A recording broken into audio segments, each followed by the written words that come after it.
The spring morning smelled of cherry blossoms and car exhaust, that particular city combination that Kira Vale had grown to associate with her new life. She stood outside the Metropolitan Museum of Art, sipping terrible coffee from a food cart, watching streams of people flow up the iconic steps. Field trips, tourists, locals, all moving with purpose while Kira tried to remember what purpose felt like. 2 years since her medical discharge. 2 years since the explosion that killed 3 of her unit and left her with scars both visible and hidden. The visible ones traced across her left shoulder and down her arm, pale lines against her tan skin that she usually kept covered. The hidden ones lived in her chest, in the way sudden noises made her heart race, in the nightmares that still woke her gasping at 3 in the morning. Working as a trauma counselor was supposed to help. Helping others process their pain while she figured out her own. Most days it worked. Today felt harder for reasons she couldn't articulate. She was about to head to her office when she saw the little girl. Small, maybe 7 years old, with dark curly hair and a bright yellow jacket that should have made her easy to spot. Except she wasn't with anyone. The child stood at the top of the museum steps looking around frantically, tears streaming down her face, while hundreds of people walked past without noticing. Kira's training kicked in before conscious thought. She moved up the steps quickly but carefully, not wanting to startle the child. When she got close, she crouched down to the girl's level, keeping her voice calm and gentle.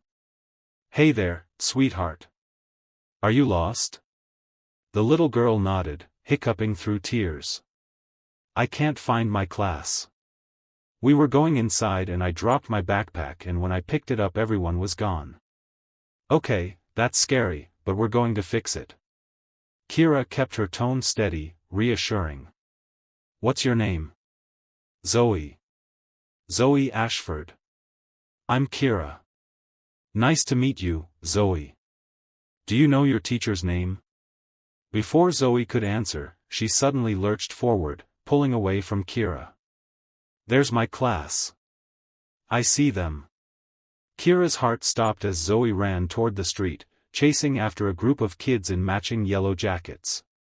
The child didn't see the delivery truck barreling down the avenue, didn't hear the horn blaring, didn't understand the danger until Kira's body slammed into hers, both of them tumbling onto the sidewalk as the truck screamed past, missing them by inches. Kira's shoulder screamed with pain where they'd hit the concrete, old injuries protesting the impact. But she kept her arms locked around Zoe, protecting the child with her body until the danger passed. Her heart hammered against her ribs, adrenaline flooding her system, bringing back memories of other moments when she'd thrown herself between danger and someone she needed to protect. "You're okay," she murmured into Zoe's hair, feeling the little body shaking against hers. "You're safe. I've got you." People surrounded them now, voices raised in concern and shock. Someone was calling 911. Someone else was yelling at the truck driver who'd stopped down the block. But Kira's focus stayed on Zoe, checking for injuries, assessing her condition even as her own shoulder throbbed. "Zoe. Oh my God, Zoe." The voice cut through everything else. Kira looked up to see a man pushing through the crowd, tall and lean in an expensive charcoal suit, his dark hair disheveled like he'd been running. His face was stark with terror, gray eyes wild as they found the little girl in Kira's arms. He dropped to his knees beside them, his hands hovering over Zoe, shaking. "Baby, are you hurt? Talk to me." "Daddy." Zoe launched herself at him, and the man caught her, holding her so tightly Kira heard him struggling to breathe. His eyes squeezed shut, his jaw clenched, and Kira recognized that look. Not just fear. The kind of bone-deep terror that came from having almost lost something before. "She's okay," Kira said quietly, standing up despite the protest from her shoulder. "A little. Shaken but not injured. You should still get her checked out, but I don't think there's any physical damage." The man looked up at her, and Kira felt the impact of his full attention like a physical force. He was handsome in that sharp, expensive way that usually made her uncomfortable. Strong jaw, defined features, eyes that probably missed nothing. But right now those eyes held such raw emotion that she couldn't look away. You saved her, his voice was rough, barely controlled. You saved my daughter. I just reacted. Anyone would have. No, he stood, still holding Zoe against his chest. I watched it happen. I saw you move.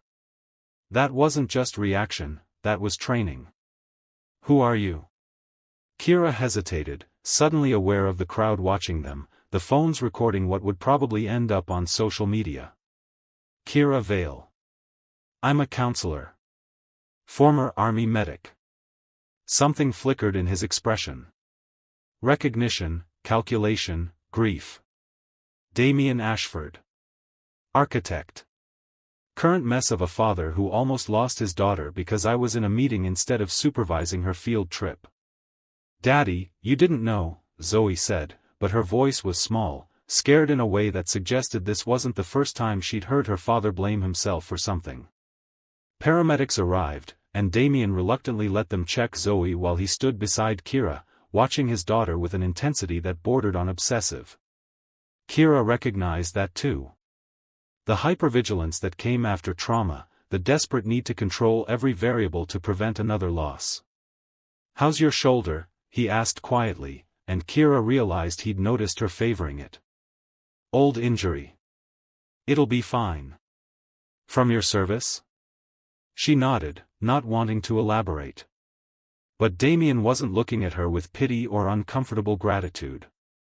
He was looking at her with something else. Assessment, consideration, the gaze of someone making a decision. I need to talk to you, he said abruptly. After they clear Zoe. Privately. Can you wait?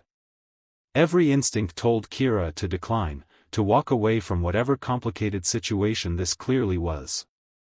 She didn't need involvement with wealthy strangers and their damaged families. She had enough damage of her own to manage. But then Zoe looked over at her from where the paramedics were checking her vitals, and the little girl's face lit up with such trust and relief that Kira felt something crack in her chest. I'll wait, she heard herself say. 30 minutes later, after the paramedics had cleared Zoe and the crowd had dispersed, Kira sat with Damien in a quiet cafe 2 blocks away. Zoe was in the bathroom with a staff member Damien clearly trusted, giving them a moment alone. I'm going to make you an unusual offer, Damien said without preamble. And I need you to hear me out before you refuse. Kira waited, tension building in her shoulders. I want to hire you to live with us. Not as a nanny exactly, more like a security consultant and companion for Zoe. She's been struggling since her mother died 2 years ago. Anxiety, nightmares, panic attacks. She won't talk about it with the therapists I've hired. But today, when you held her, she calmed down in a way I haven't seen since before the accident. Mr. Ashford. I'll pay you $15,000 a month plus room and board in my penthouse. You'd have complete privacy, your own suite, freedom to continue your counseling practice if you want. I just need someone who can keep my daughter safe. Someone she trusts. Someone with your training and instincts. Kira stared at him. You don't know anything about me. I know you didn't hesitate to put yourself in danger to save a child you'd never met. I know my daughter reached for you like you were safety itself. And I know, his voice dropped, became almost vulnerable, that I'm drowning here and I need help. Before Kira could respond, Zoe returned, immediately climbing into her father's lap but reaching out to hold Kira's hand across the table. Are you coming home with us? The little girl asked with heartbreaking hope. And Kira, who'd spent 2 years keeping herself carefully isolated, who'd built walls around her heart to protect what was left of it, felt those walls begin to crumble. Let me think about it, she said softly, squeezing Zoe's small hand. But she already knew her answer. This broken family needed someone. And maybe, just maybe, she needed them too. Kira moved into the Ashford penthouse on a gray Monday morning, carrying a single duffel bag that held everything she owned. The apartment occupied the entire top floor of a building in Tribeca, all floor-to-ceiling windows and minimalist design that probably cost more than she'd earn in a lifetime. But despite the luxury, the space felt hollow. No family photos on the walls, no clutter, nothing that spoke of the people who lived here. It reminded Kira of a museum, beautiful but lifeless. Zoe's room was the exception. Painted lavender with glow-in-the-dark stars on the ceiling, stuffed animals everywhere, drawings taped to every surface. But even here, something felt wrong. None of the drawings showed people, only empty houses and lonely trees. "She hasn't drawn a person since her mother died," Damien said quietly from the doorway, startling Kira. He'd changed from his suit into jeans and a sweater, looking more human but somehow more vulnerable. "The therapists say it's dissociation. She's removed people from her world because people disappear." Kira studied him in the afternoon light. Dark circles under his eyes, tension in his jaw, the way he held himself rigid like he might shatter if he relaxed. "And what do you do when you're struggling?" "Work. Constantly. It's easier than facing the empty spaces." His laugh was bitter. "I'm an architect who designs homes full of warmth and life while living in this cold box with my traumatized daughter. The irony isn't lost on me." Over the next 2 weeks, Kira observed the fractures in this family. Damien left early for work, came home late, interacted with Zoe through careful politeness that broke Kira's heart. Zoe had nightmares every night, waking up screaming for her mother. And neither of them talked about the woman they'd both lost. Kira started slowly. Art therapy sessions with Zoe, getting her to draw her feelings when words failed. Teaching her breathing exercises for the panic attacks. Sitting with her through the nightmares without trying to fix everything, just being present. One evening, while Damien was working late again, Zoe finally opened up. "Mommy died because of me," she whispered, clutching her favorite stuffed rabbit. "We were crossing the street and I dropped my toy and ran back to get it. Mommy ran after me and the car hit her instead. It should have been me." Kira's heart shattered. She pulled Zoe close, letting the little girl cry against her shoulder. "Sweetheart, accidents aren't anyone's fault. Your mommy would never want you to blame yourself. She loved you so much that she protected you, and that was her choice. But Daddy's sad because of me. He can't even look at me without remembering." And there it was. The real wound beneath everything else. Zoe thought her father's distance was rejection when it was really just his own broken grief. When Damien came home that night, Kira was waiting. "We need to talk. Now." They sat in his study, expensive scotch untouched between them, and Kira didn't hold back. "Your daughter thinks you blame her for your wife's death. She thinks the reason you avoid her is because looking at her hurts too much. And you know what? She's right. You're so busy protecting yourself from grief that you're abandoning the one person who needs you most." Damien's face went white. "I'm not abandoning her. Everything I do is for her. Everything except actually being present. When's the last time you tucked her in? Read her a story? Asked her about her day without it being a checkbox on your mental list of parental duties? You don't understand." His voice was raw. "Every time I look at Zoe, I see Emily. Same eyes, same smile. And I remember that I failed to protect them both. I was supposed to be there that day, but I had a client meeting. I chose work over family and Emily died because of it." Kira leaned forward, her own scars aching in sympathy. "I understand guilt. I watched 3 of my unit die while I lived. I carry that every single day. But you know what's worse than survivor's guilt? Wasting the life you've been given. Your daughter is alive and she needs her father, not this ghost who's already buried himself alongside his wife." Damien's hands shook as he covered his face. When he looked up, tears streamed down his cheeks. "I don't know how to do this without Emily. She was the warm one, the loving one. I'm just the cold architect who knows how to design buildings but not how to rebuild a broken family. You learn, Kira said softly. You show up. You try. You fail. You try again. And you let people help you. Something shifted between them in that moment. Damien really looked at her for the first time, seeing past the competent medic to the wounded woman beneath. How did you learn to be so strong? I'm not strong.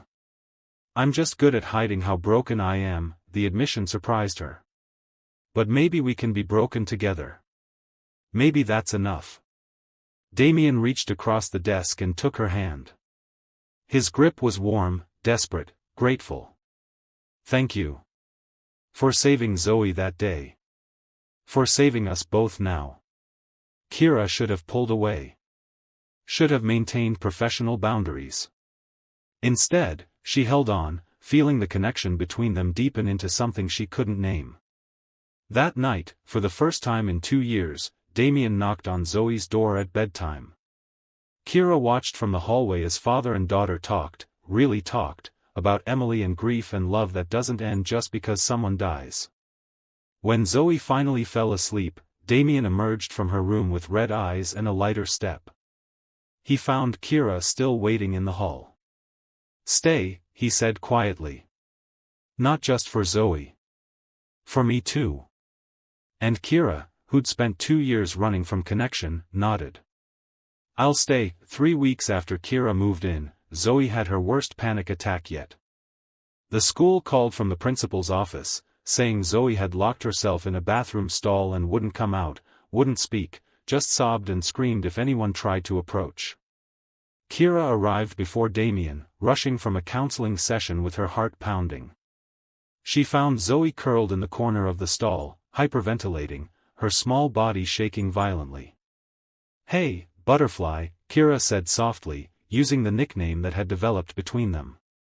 It's Kira. I'm right here. Zoe's eyes found hers through the gap in the stall door. Can't breathe. Can't breathe. I know. But you can. Remember our breathing game? In for 4, hold for 4, out for 4. Kira demonstrated, making it exaggerated and slow. Breathe with me. It took 20 minutes, but gradually Zoe's breathing slowed. She unlocked the door and crawled into Kira's lap, clinging to her like a lifeline. There was a fire drill, Zoe whispered. The alarm was so loud. It sounded like the car hitting Mommy. The crash and the screaming, and I couldn't make it stop. Kira held her close, rocking gently. I know about loud noises that bring back bad memories. Sometimes when I hear fireworks, I'm back in the desert watching my friends die. It's called PTSD, and it's okay to have it. It doesn't make you broken. You have nightmares too? All the time. Does it get better? Kira thought about lying, offering false comfort. Instead, she gave truth. Some days yes, some days no, but it gets easier to manage. And you don't have to manage it alone. Damien arrived then, bursting into the bathroom wild-eyed and panicked. When he saw Zoe calm in Kira's arms, the relief on his face was profound. That night, after Zoe was asleep, Damien found Kira on the penthouse balcony, staring out at the city lights. She didn't hear him approach until he draped a blanket around her shoulders. You're shivering. Didn't notice. She pulled the blanket tighter. Zoe told me what happened the day Emily died. The full story. Damien leaned against the railing beside her. I've never heard her talk about it. Not to the therapists, not to me. She thinks she killed her mother.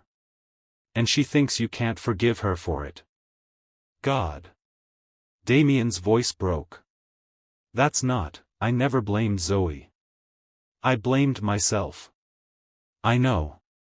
But 7-year-olds don't understand nuance. They just know Daddy stopped being Daddy after Mommy died. They stood in silence, the city humming below them. Finally, Damien spoke. Emily and I married young. College sweethearts. Everyone said we wouldn't last, but we proved them wrong. She was everything I wasn't, warm and spontaneous and full of joy. When she died, it felt like someone had ripped out the part of me that knew how to be happy. Grief isn't a betrayal of love, Kira said quietly. Healing doesn't mean forgetting. Is that what you tell yourself? About your unit? I'm working on believing it. She turned to face him, seeing the vulnerability in his expression. We're both pretty damaged, aren't we? Completely broken, he agreed. Then, so quietly she almost missed it, but maybe broken pieces can still fit together. He reached up and tucked a strand of hair behind her ear, his fingers lingering against her cheek. The touch sent electricity through Kira's body, waking feelings she'd thought died in the desert. Damien, she whispered, but didn't know how to finish that sentence. He leaned in slowly, giving her time to pull away. When she didn't, his lips met hers in a kiss that was gentle and desperate and full of everything they'd both been holding back. Kira kissed him back, her hands fisting in his shirt, pulling him closer. They fit together perfectly, two wounded souls finding unexpected solace in each other's arms. When they finally broke apart, both breathing hard, Damien rested his forehead against hers. This is probably a terrible idea. Definitely a terrible idea, Kira agreed. I'm supposed to be helping your family, not falling for you. Too late, he murmured, kissing her again. I've been falling since the moment you threw yourself in front of that truck. They tried to maintain boundaries after that night. Tried and failed spectacularly. Stolen kisses when Zoe was at school. Hands finding each other across the dinner table. The kind of connection that felt inevitable, like gravity. Zoe noticed, of course. Children always noticed. Are you and Daddy in love? She asked Kira one afternoon during their art session. Kira's hand froze mid-brushstroke. What makes you ask that? He smiles now. Like he used to before Mommy died. And he looks at you the way he looked at her, like you're the best thing he's ever seen. Zoe tilted her head, considering. I think it's good. You make him happy. You make both of us happy. Your daddy and I care about each other very much, Kira said carefully. But you're the most important person to both of us. If our relationship ever made you uncomfortable. Can I call you Mom? Zoe interrupted, her voice small and hopeful. Not to replace my real mom, but because you take care of me like a mom does. Kira's eyes filled with tears. Oh, butterfly. I would be honored. When Damien came home that evening, he found them cooking dinner together, Zoe chattering happily while Kira taught her to make pasta. The scene was so domestic, so perfectly right, that he had to stop in the doorway just to take it in. Daddy. Zoe ran to him. Kira said I could call her Mom. Is that okay? Damien looked at Kira over his daughter's head, saw the tears in her eyes matching his own. I think that's more than okay. That night, after Zoe was asleep, they made love for the first time. Slowly, tenderly, learning each other's scars, both physical and emotional. Kira traced the tension in Damien's shoulders, the worry lines around his eyes. Damien kissed the burned scars on her arm, the places where shrapnel had torn her skin. You're beautiful, he whispered against her neck. You're healing, she replied, and they both knew she meant more than just physical wounds. But the universe had other plans for their happiness. Damien's mother arrived unannounced on a Saturday morning, sweeping into the penthouse like an avenging angel in Chanel. Margaret Ashford was everything Kira wasn't, old money, polished, dripping with the kind of confidence that came from never having to question your place in the world. So you're the army medic playing house with my family, Margaret said, looking Kira up and down with undisguised disdain. Mother, Damien's voice held warning. Kira is a guest in my home. You'll treat her with respect. Respect? For the gold digger who's manipulating you while you're vulnerable? Darling, I taught you better than this. Margaret turned to Kira. How much will it take for you to leave? Name your price. Kira felt rage flood through her, but she kept her voice level. I'm not interested in Damien's money. Of course not. You're interested in becoming the next Mrs. Ashford, stepping into a dead woman's shoes. Margaret's smile was cruel. Emily was family, bred for this life. You're just a damaged soldier playing savior. That's enough. Damien stepped between them. Kira has done more for Zoe in 2 months than anyone has in 2 years. She's not going anywhere. Then I'll speak to my lawyers about custody. Zoe shouldn't be raised by some PTSD-riddled stranger with no qualifications. The threat hung in the air like poison. Before anyone could respond, a small voice came from the hallway. It's my fault. They all turned to see Zoe standing there, tears streaming down her face, her small body shaking. Grandma's right. I ruin everything. I killed Mommy and now I'm making everyone fight. Kira reached her first, dropping to her knees and pulling Zoe close. No, Butterfly. None of this is your fault. It is. Zoe sobbed. I dropped my toy and Mommy ran after me and the car hit her. If I hadn't been so stupid, she'd still be alive. Daddy wouldn't be sad. You wouldn't have to fix us. Damien made a choked sound, falling to his knees beside them. Zoe, baby, look at me. When his daughter's tear-filled eyes met his, he spoke with absolute certainty. Your mother's death was not your fault. It was an accident. A terrible, horrible accident. And I'm sorry, so sorry, that I've been so lost in my own grief that I made you think I blamed you. But you stopped being my daddy after she died. I know. Damien's voice broke completely. I was so scared of losing you too that I pulled away. But that was wrong. You didn't lose just your mother that day, you lost me too. And I'm here now, telling you that I love you more than anything in this world. You are my light, my reason for breathing, and nothing that happened was your fault. Kira held them both, feeling her own tears fall. This was the breakthrough they'd needed, the moment where truth finally shattered the walls they'd all built. Margaret watched from across the room, her face softening slightly. Damien.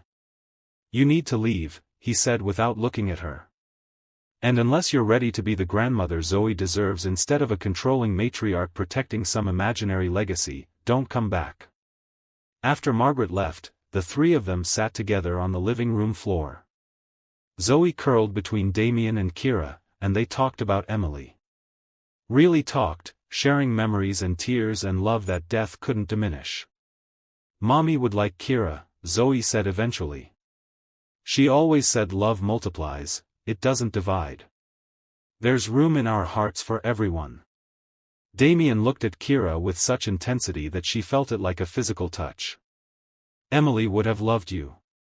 She would have thanked you for saving our daughter twice, once from that truck and once from the grief that was drowning us both. That night, after Zoe finally fell asleep between them on the couch, Damien carried his daughter to bed and returned to find Kira on the balcony. I'm sorry about my mother, he said, wrapping his arms around her from behind. She's scared of losing you, Kira replied. I understand that. Losing people changes you. You've changed me, Damien turned her to face him. You came into our lives like a storm and swept away all the darkness we'd been hiding in. You made me remember how to be human again. How to feel. How to love. I love you, Kira said, the words surprising her with their certainty. I know it's fast and probably crazy, but I love you both. This broken, beautiful family has healed parts of me I thought were dead forever. Damien kissed her deeply, pouring everything he felt into it. Marry me. What? Marry me. Not now, not until you're ready, but someday. Become Zoe's mother officially. Become my wife. Let me spend the rest of my life showing you what you've given us. Kira kissed him again, tasting salt from both their tears. Yes. Someday. When we're all healed enough to start fresh. We don't have to be fully healed, Damien said. We just have to be together. 6 months later, Kira stood in the Ashford penthouse wearing a simple white dress, watching Zoe put the finishing touches on a drawing. The little girl had started drawing people again, and this particular drawing showed 3 figures holding hands, all of them smiling. It's perfect, Butterfly, Kira said, her heart full. It's us, Zoe explained proudly. Our family. Before was just me and Daddy being sad. Now we're a real family again. The ceremony was small, held in the living room with only Zoe, the officiant, and a photographer to witness it. Damien wore a navy suit that made his gray eyes shine. Kira wore flowers in her hair and held a bouquet of wildflowers that Zoe had helped pick. I thought I'd lost everything when Emily died, Damien said during his vows, his voice steady despite the tears in his eyes. I thought love was something that happened once and then ended in tragedy. But you taught me that hearts can heal and grow. That we can honor the past while building a future. Kira, you saved my daughter's life and then you saved mine. I promised to spend every day earning that gift. Kira's own vows came from the depths of her healing heart. I came here broken, convinced I was only good for saving others because I couldn't save myself. But you and Zoe showed me that sometimes saving someone else is how we save ourselves. You gave me a family when I thought I'd never have one. You gave me purpose beyond survival. Damien, I promise to love you and Zoe with everything I have, for all the days I'm given. When they kissed as husband and wife, Zoe cheered and threw flower petals, her joy uninhibited and real. That evening, Margaret called. Her voice was stiff but genuine. I was wrong about her. About you both. Emily would be proud of the man you've become and the mother you've found for Zoe. Thank you, Mother, Damien said quietly. We'd like you to be part of our lives, if you can accept all of us. I'm working on it, Margaret admitted. Perhaps I could take Zoe to lunch next week? I'd like to get to know her again, without trying to control everything. After the call, Damien found Kira and Zoe in the kitchen making hot chocolate, a new family ritual they'd established. He watched them laugh together, watched his daughter lean into Kira's embrace with complete trust, and felt gratitude so profound it hurt. Later that night, with Zoe tucked into bed and the penthouse quiet, Damien pulled Kira onto the balcony where they'd first kissed months ago. Happy? He asked, wrapping his arms around her waist. Happier than I ever thought possible, Kira admitted. A year ago I was barely surviving. Now I have everything I never knew I needed. We all do. Damien kissed her temple. You know what Emily told me once? She said that love doesn't end when someone dies, it just transforms. She'd be happy we found this, that Zoe has you, that I found love again. I wish I could have known her. You do know her. You see her every time Zoe laughs, every time you feel how much love this family holds. Emily's love is part of what made Zoe who she is, and now your love is shaping who she'll become. They stood together watching the city lights, two wounded souls who'd found healing in the most unexpected way. Kira thought about the day she'd thrown herself in front of that truck, acting on instinct to save a child she didn't know. She'd had no idea that saving Zoe would mean saving herself too. Inside, Zoe slept peacefully for the first time in years, no nightmares, just dreams of her family, complete and whole. 1 year later, they stood together for a family portrait. The photographer captured them laughing, Zoe perched on Damien's shoulders while Kira held his hand, all three of them glowing with the kind of happiness that comes after surviving the darkness. You know what I realized? Kira said that night, studying the photo. I spent 2 years thinking I couldn't save anyone after losing my unit. But the truth is, we all saved each other. You saved me from isolation. I helped save you from grief. And Zoe saved us all by teaching us that love is stronger than trauma. Our brave butterfly, Damien agreed, pulling her close. Who would have thought that one rescue would change 3 lives completely? Kira kissed him, tasting salt air and hope and the future they'd built together. Not just changed. Transformed. We're not the broken people we were. We're something new, something better. We're whole, Damien whispered against her lips. Finally, impossibly, wonderfully whole. And in the morning, when Zoe crawled into their bed with sleepy eyes and a bright smile, calling them both by the names they'd earned through love rather than biology, Kira knew she'd found what she'd been searching for since the day everything fell apart. She'd found her way home.